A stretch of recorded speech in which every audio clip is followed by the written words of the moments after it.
आपको ताज़ा तरीन खबर से आगाह करते हैं। ज़िले इंतज़ामिया का जेली हैंड स्टेनाइज़र बनाने वाली फैक्ट्री पर छापा। 17,000 स्टेनाइज़र बनाने का मवाद कब्जे में ले लिया। भारी मिकदार में तैयारशुदा माल जब्त कर लिया। कार्रवाई assistant commissioner city Tabrez Sadiq मरी और असिस्टेंट कमिश्नर शालिमार मेहदी मालूफ ने सगियों के मकाम पर की। फैक्ट्री सील कर दी। फैक्ट्री के मालिक को गिरफ्तार करके जेल भेज दिया गया। डीसी लाहौर के मुनाफाखोरों और डीसी लाहौर की मुनाफाखोरी और ज़ख़ीर अंदोज़ों के खिलाफ कार्रवाइयाँ जारी रखने की ताकीद है।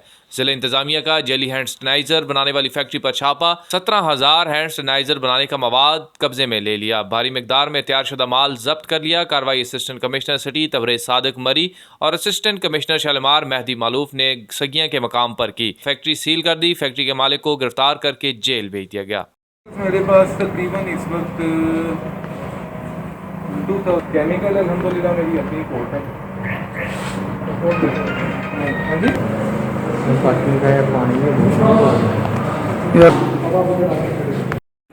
बिल्कुल सिगरेट भी मिलेगी और नहीं